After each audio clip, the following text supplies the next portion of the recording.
saya bersama Mbak Yun dan rekan saya Pak Rafael Kili-Kili, kami baru pulang dari Polres Tangerang, Polres Metro Tangerang Kota. Di sana kami menghadiri undangan klarifikasi dari Polres Metro Tangerang Kota atas laporan oknum jaksa penuntut umum terhadap kasus penganiayaan 351212. Jadi tadi kami hadir di sana atas panggilan klarifikasi tersebut, dan selanjutnya ada 8 pertanyaan, lebih kurang 8 pertanyaan lah yang ditanyakan kepada Mbak Yuyun. Selanjutnya bisa ditanyakan langsung kepada Mbak Yuyun yang mengklarifikasi materi seperti apa tadi materinya. Ya. Sedikit Mbak Yun, biar ada benang merahnya ini ya. Maksudnya awalnya kasus ini kronologis ya? Kronologis seperti apa sih hingga akhirnya jadi panjang seperti ini kasusnya, Mbak? Jadi waktu itu sekitar bulan Februari ya, tanggal 2 Februari anak saya didatangi oknum Bandara Suta. 15 orang datang ke sekolah anak saya. Ini ada foto-fotonya juga, dan di sini ada Kanit Resmoknya juga, Ibtu Made Sadika ini dari Polresta Bandara Suta. 15 orang itu datang ke sekolah anak saya, bilangnya anak saya sudah tersangka, katanya dituduh untuk mengedarkan video asusila dari mantan pacarnya, kayak gitu. Terus saya tanya, mana surat panggilan 1, 2, 3-nya? Jadi tidak ada surat panggilan 1, 2 maupun 3. Kemudian saya tanya, mana videonya seperti apa sih? Saya bilang gitu kan.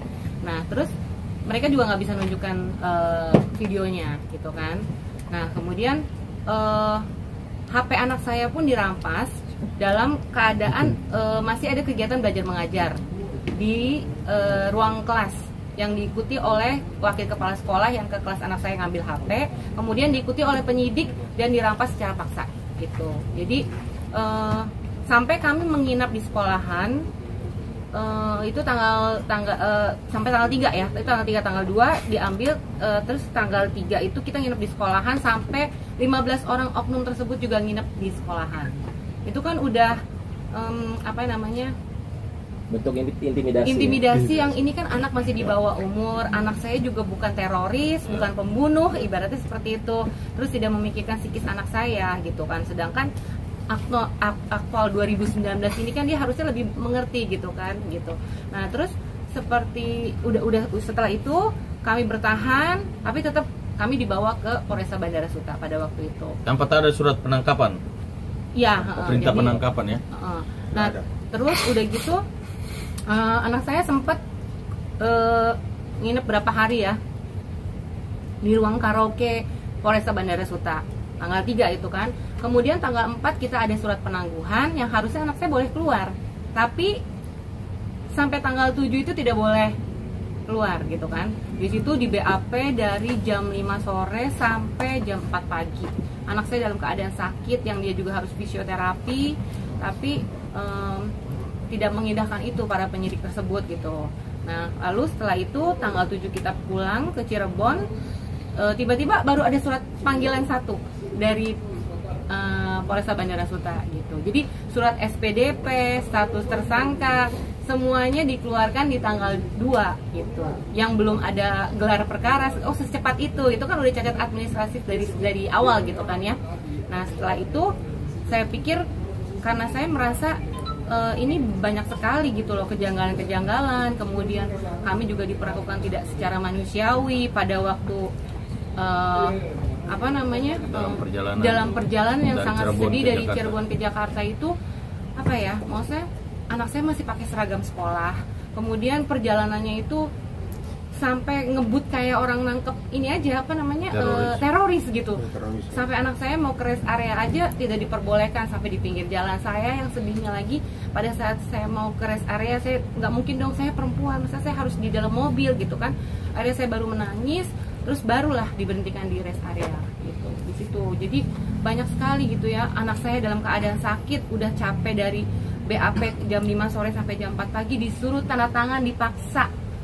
Kita nggak tahu itu surat apa, ternyata surat penangkapan dan surat penahanan gitu. Jadi dalam keadaan tidur, dikeroyok oleh beberapa oknum dari Polresta Bandara Suta itu, dan termasuk ada Bapas juga di situ Tangerang gitu, yang saya bilang Bapak kan sebagai Bapak seharusnya Bapak melindungi anak dong, kenapa harus anak saya diperlakukan seperti ini, status anak tidak diperlakukan selayaknya anak gitu kan. Jadi akhirnya setelah itu saya merasa apa ya, maksudnya ini kok kayak seperti diduga seperti direkayasa, kemudian dibuat sedemikian rupa, pokoknya anakku harus apa namanya, harus jadi tersangka gitu. Sedangkan kalau dilihat dari si pelapor ini kan, Nindya Artika ini gitu kan ya, ini kan pelapor ini justru adalah pembuat video asusila dirinya sendiri yang kemudian diposting ke TikTok pribadinya sendiri dengan menggunakan seragam binus serpong ya.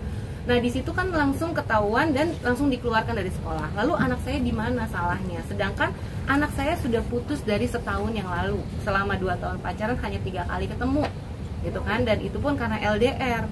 Nah setelah itu pada waktu pacaran itu kalian bertukar pin IG. Nah disitulah ketahuan bahwa si Nindya Artika ini dia itu memiliki pacar friend with benefit.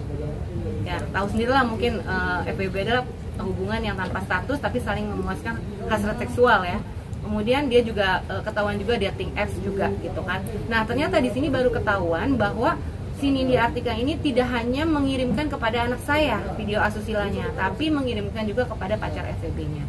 Jadi di situ kan istilahnya bisa siapa saja yang memposting atau apa gitu ya. Kenapa anak saya yang harus dijerat dan dijebak gitu loh dengan video asusila tersebut yang dia buat gitu, dan ini tidak diproses. Kenapa polisi juga maupun pihak oknum JPU kenapa tidak melihat ini? Inilah yang banyak saya kejanggalan dalam sidang kepersidangan pun saya tidak diperkenankan untuk memberikan bukti ini. Saya mau bersuara gitu, maksudnya ini loh bahwa anak tersebut tidak trauma, anak tersebut itu tidak terkena secara psikis, tapi dengan dia mengirimkan dalam seminggu itu bisa 3 video asusila dia, itu kan udah biasa gitu loh. Sudah ya mungkin saya nggak tahu, mungkin bisa jadi itu profesi dia atau apa, diduga seperti itu. Cuma tidak adilnya kenapa itu tidak diproses gitu kan. Ternyata saya propamkan oknum dari Polresta Bandara Suta ini yang sudah mengkriminalisasi anak saya. Ternyata dari pihak Polresta Bandara Suta kemudian langsung mentahap 21-kan kami gitu ke anak saya, tapi tanpa ada surat juga, tanpa ada surat pemberitahuan P21, tiba-tiba tahap 2 harus datang ke kejaksaan seperti itu gitu. Karena pada waktu itu saya belum ketemu sama abang, dan saya juga ternyata dibantu dengan orang, tetapi saya nggak tahu ternyata orang tersebut diduga bekerja bersekongkol dengan oknum polisi maupun kejaksaan.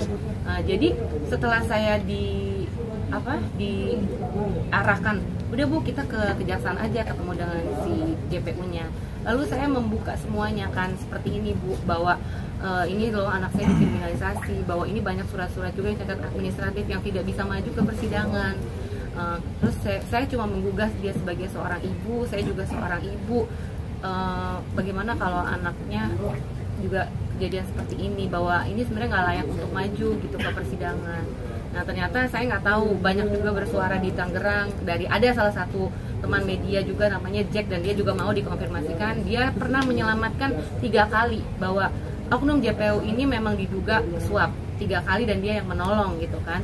Jadi udah tau lah orang di Tangerang itu jaksa anak ini seperti apa gitu kan. Akhirnya setelah itu ya sudah Bu, kita mau diversi katanya. Nah ternyata saya baru tahu kebutaan saya mengenai hukum kan, bahwa di kejaksaan itu bukan diversi, ternyata dikonfrontir. Jadi setelah saya ketemu dengan JPU itu sebelum saya bawa anak saya, kemudian ternyata diversi. Setelah diversi itu semua datang kan, ada 3 tersangka juga. Jadi bukan hanya anak saya, ada 3 terdakwa juga, tapi yang sebetulnya adalah 2 orang terdakwa itu adalah yang penyebar dan juga penjual, namanya Muhammad Akbar dan juga Yusuf Ajif. Nah tetapi setelah kita ketemu bertiga, ternyata diversinya gagal katanya. Kemudian si JPU itu juga bilang bahwa ketiga tersangka ini, pelapor si Nindi, anak Nindi mau milih dari yang 3 tersangka ini siapa yang akan dimajukan ke persidangan. Nah itu kan lucu gitu, masa sih ini kan kasus ya, kasus kan yang satu kasus terus diseplit lagi, ya kan? Perkaranya 21 dan 22. Kemudian menanyakan lagi kepada si korban, bilangnya mana nih dari 3 tersangka yang akan dimajukan ke persidangan. Itu kan kayaknya janggal gitu kan. Terus ada juga BAP dari JPU juga yang sudah diketik. Jadi tanpa ada konfirmasi ke anak saya, kemudian anak saya harus tanda tangan. Dan itu pada waktu mau saya robek, ya kan, BAP-nya. Karena, Bu, ini kapan Ibu ketik, kapan Ibu klarifikasinya? Saya bilang gitu kan. Kok anak saya dipaksa untuk tanda tangan tanpa sepengetahuan saya bilang gitu. Terus kemudian JPU-nya bilang, ya udah Ibu bantah aja di persidangan. Bilangnya seperti itu. Berarti ini sepertinya kayak untuk menjebak anak saya datang ke tahap 2 supaya maju ke persidangan, bahwa dalil diversi itu tidak ada. Kemudian setelah itu dia bilang juga ke anak korban, mau minta ganti rugi berapa miliar katanya gitu. Sampai kesebutlah permintaan dari JPU itu meminta uang 1 miliar kepada saya dan juga kepada 2 tersangka itu. Gitu dihadirin juga oleh orang tua dari 3 tersangka itu juga. Itu. Dasar 1 miliar itu dari mana hitungannya? Saya nggak paham. Jadi waktu itu tiba-tiba, ya mungkin saya nggak tahu dengan dalil apa, terus oknum JPU itu meminta uang 1 miliar. Saya kaget, saya pikir satu itu apa? Saya pikir 1 juta, 10 juta, 100 juta, nggak tahu 1 miliar. Kita bengong gitu, sampai kaget kan, shock gitu kan. Terus udah gitu dia berunding lagi masuk ke dalam. Kemudian dia bilang, ya udah BPKB motor atau BPKB mobil. Masa bisa kayak tawar-menawar di pasar gitu kan itu. Sampai mau pulang pun masih nanya, bagaimana Bu yang mengenai 1 miliar? Tanya gitu. Dan itu masih dia chat juga ke saya, permintaan itu menanyakan gitu kan soal uang yang 1 miliar itu kan gitu. Nah itu ada salah satu orang itu namanya si Umbu itu yang membawa saya ke kejaksaan itu. Ternyata kan mereka diduga bersekongkol, oknum polisi sama JPU itu. Nah terus dia juga melakukan ada pembicaraan dengan si JPU itu juga. Kemudian ada pengancaman di situ. Kalau seandainya ibu ditanya sama jaksa, kalau seandainya ibu tidak memberikan, anak mau dijemput. Kayak seperti itu gitu. Jadi mengancam, pokoknya anak saya mau ditahan kayak gitu. Nah terus setelah saya tidak bisa memberikan apa yang mereka mau gitu kan, akhirnya majulah ke persidangan, dapatlah surat undangan sidang gitu kan. Dalam persidangan pun banyak sekali hal-hal yang istilahnya janggal gitu kan.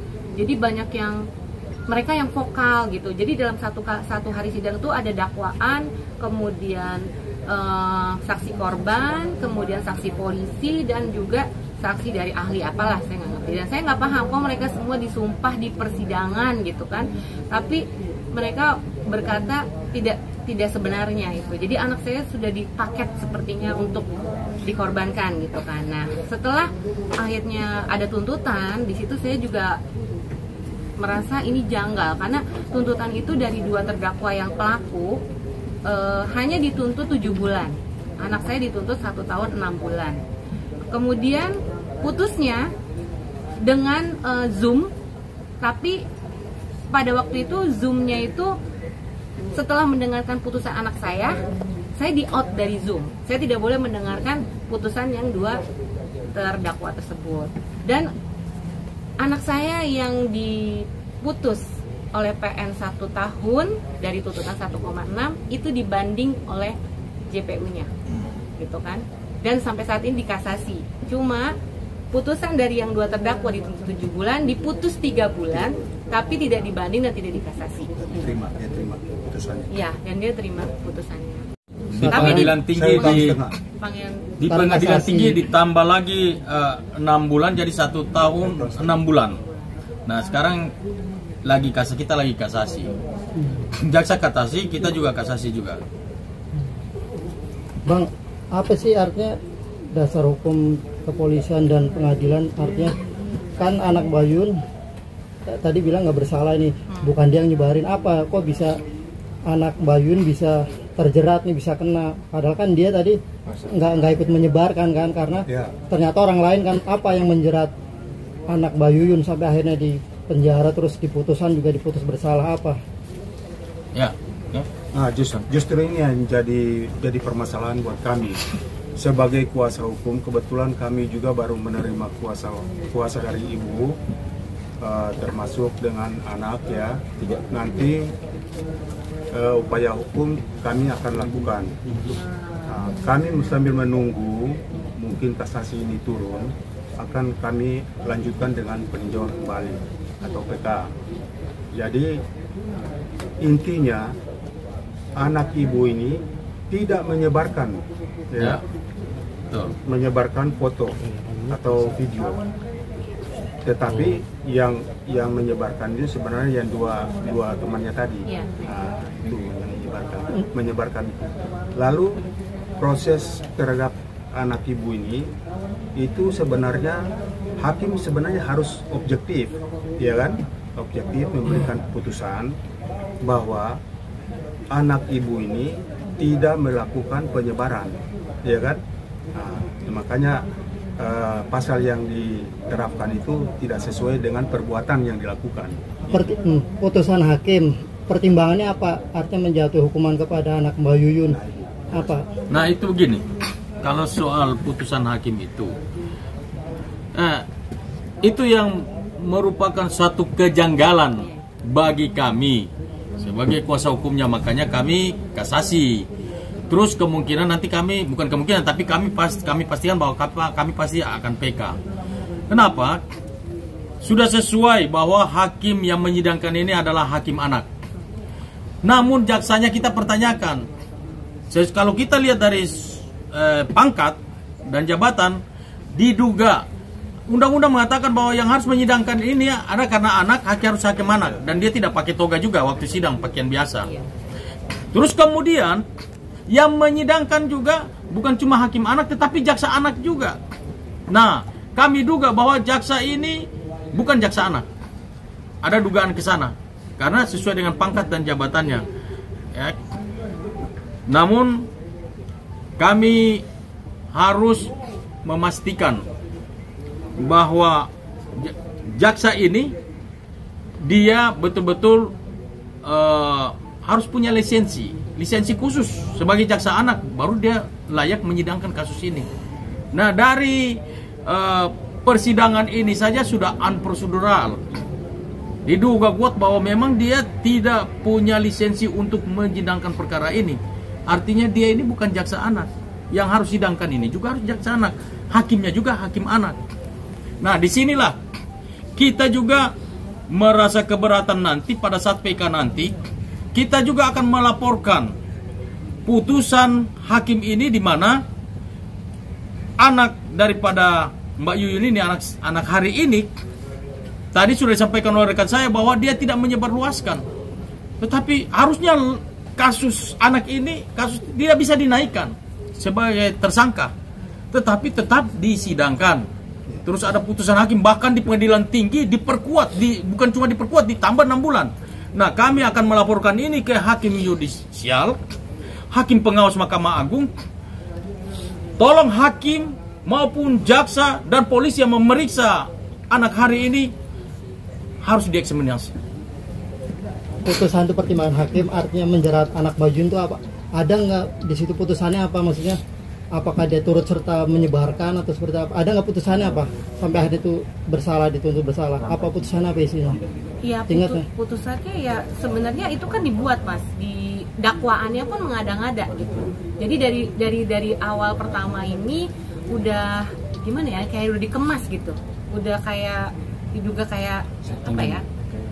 Dipaket gitu. Jadi diduga kok ada permainan di ada permainan persekongkolan karena waktu itu akar permasalahannya kan dari Polres, ada angka di situ ya. Nah, tidak saya respon akhirnya malah naik di kejaksaan, permintaannya malah lebih tinggi 1 miliar gitu. Jadi kami ini ditindas betul, diperas. Saya tuh rakyat kecil, saya seorang ibu, anak saya juga masih di bawah umur, kok kejam gitu istilahnya, sampai sebegitunya gitu. Bukan hanya anak saya yang dibombardir, saya pun saat ini dilaporkan dalam saya mencari keadilan untuk anak saya dilaporkan gitu. Dan sangat miris karena kalau pertimbangan dari pengadilan tinggi jadi nambah itu katanya bahwa korban itu trauma katanya. Nah traumanya apa yang trauma? Karena anak ini sepertinya sudah biasa. Mungkin kalau lihat videonya Mas mungkin akan kaget, shock gitu loh. Karena semuanya ini apa ya?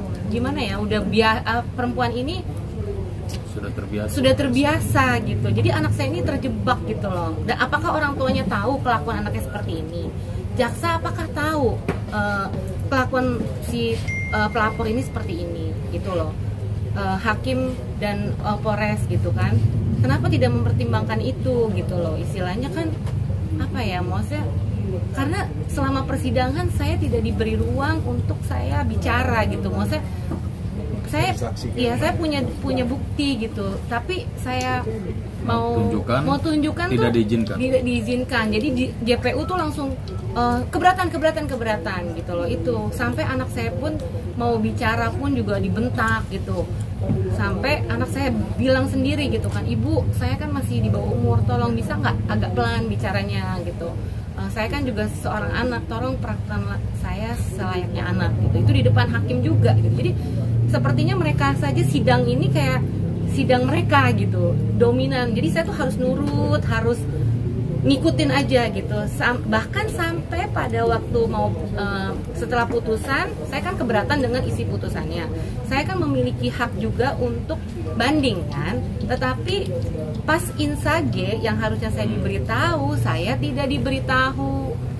Sampai tanggal 21 Juni saya tidak diberitahu karena saya datang sendiri ke Kejaksaan Negeri, ke Pengadilan Negeri, saya menanyakan, baru saya dikasihlah berkas-berkas semua. Dan akhirnya tanggal 25 putus gitu. Jadi sepertinya saya digiring harus menerima putusan, yang boleh banding adalah jaksa. Saya tidak boleh banding gitu.